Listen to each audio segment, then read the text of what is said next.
Live from downtown Detroit, home of WDIV and Click on Detroit, Local 4 News at 11 starts now.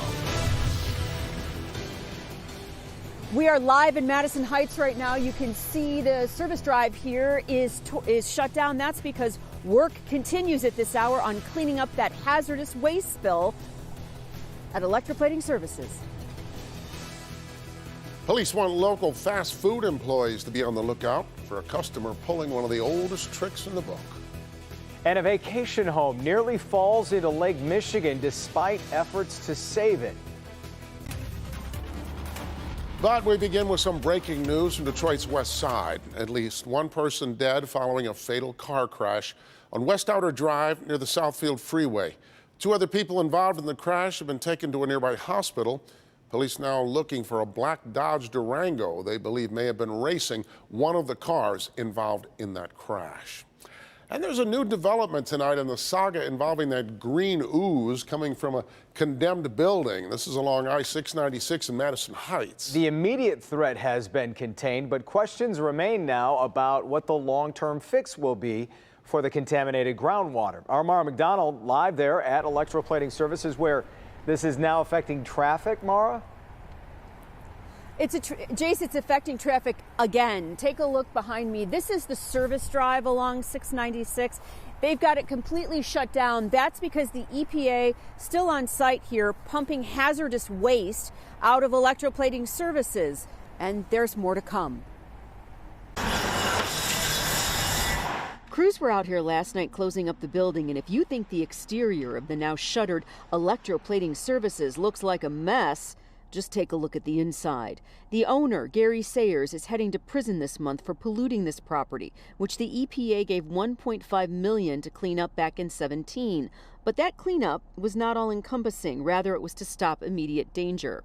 Fast forward to this year, when Michigan Eagle, the Environment, Great Lakes and Energy Department, formerly known as the Department of Environmental Quality, told the EPA the state wouldn't need any more federal dollars to clean this place up because the likelihood of the chemical stew in here leaking was minor. I think what it points to is that I would respectfully ask the governor to think about looking into this department because they need a culture change. This leak is happening in Oakland County, but there's no question the hexavalent chromium is in the storm sewers, which means it's been going through Macomb County and into Lake St. Clair. The EPA will have to do extensive soil testing to figure out where the contaminated groundwater has traveled.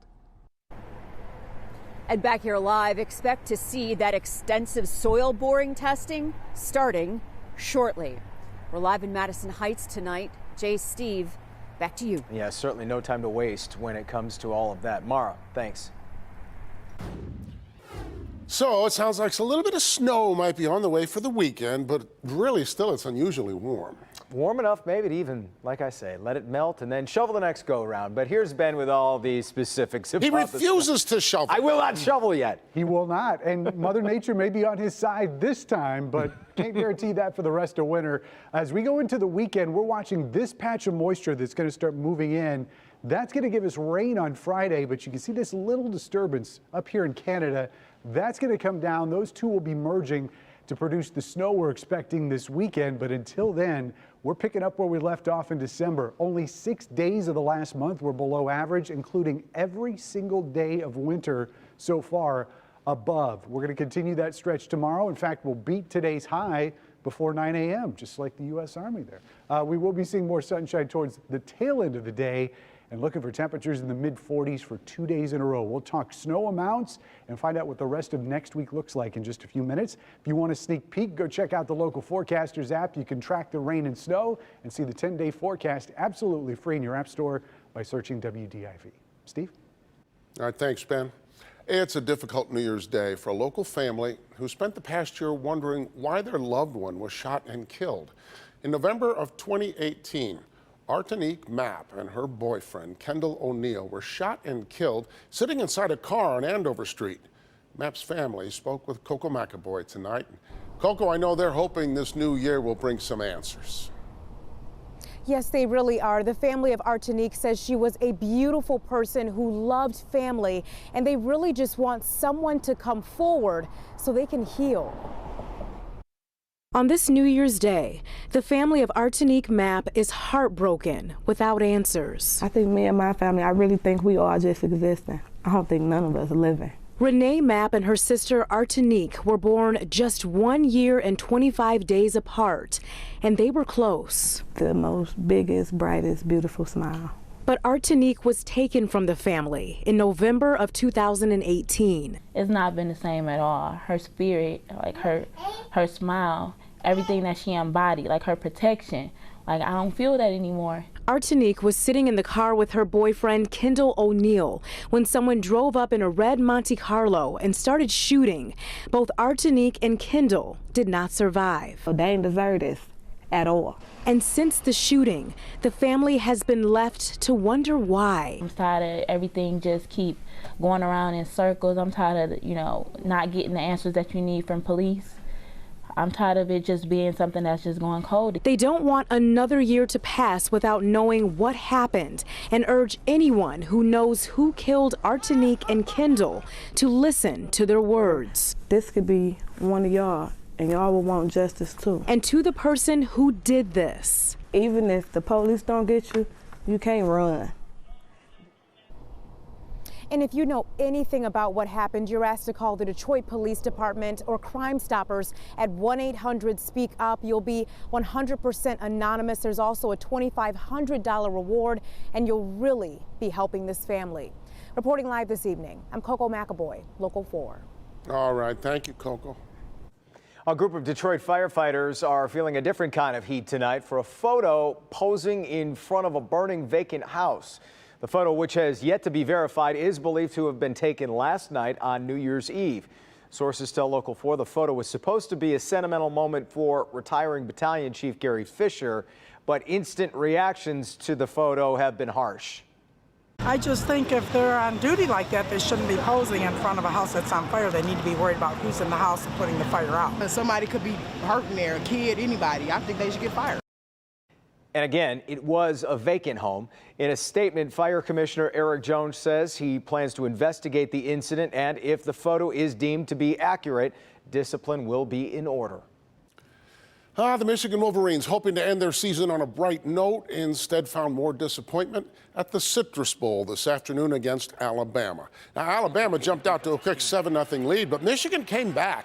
Their most creative play, direct snap to Hassan Haskins, tosses to Shea Patterson, connects with Donovan Peoples-Jones, set up a score, but not much went right in the second half for Michigan. This the curious end of the game. Final seconds, Alabama up by 12.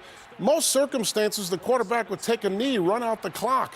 Instead, they give it to Najee Harris, who tacks on another touchdown. Maybe a hint at the long-running friction between the head coaches. After the game, Coach Harbaugh was not in a mood to answer questions. Coach Harbaugh, tough loss today. What's your message to the guys after a loss like that going into next season? We had it, we talked in there. So. Okay, moving on. Coming up in sports, we'll hear from Coach Harbaugh about what good things he sees pointing toward next season.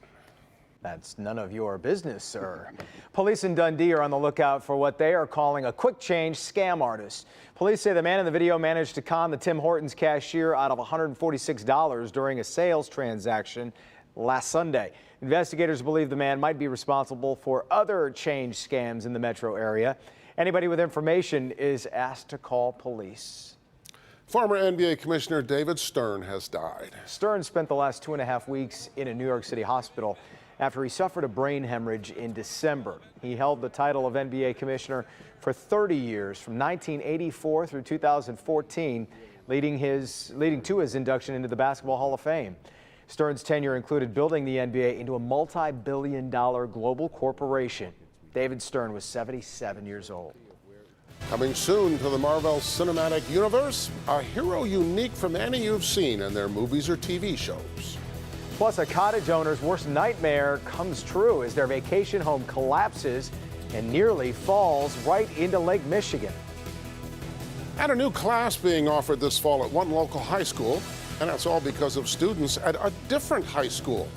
We'll take you inside a true success story next. January 2020, a new year and a new opportunity to save. Help Me Hank is going to reveal what you should be buying right now and how you can score some great deals tomorrow starting at 6 a.m.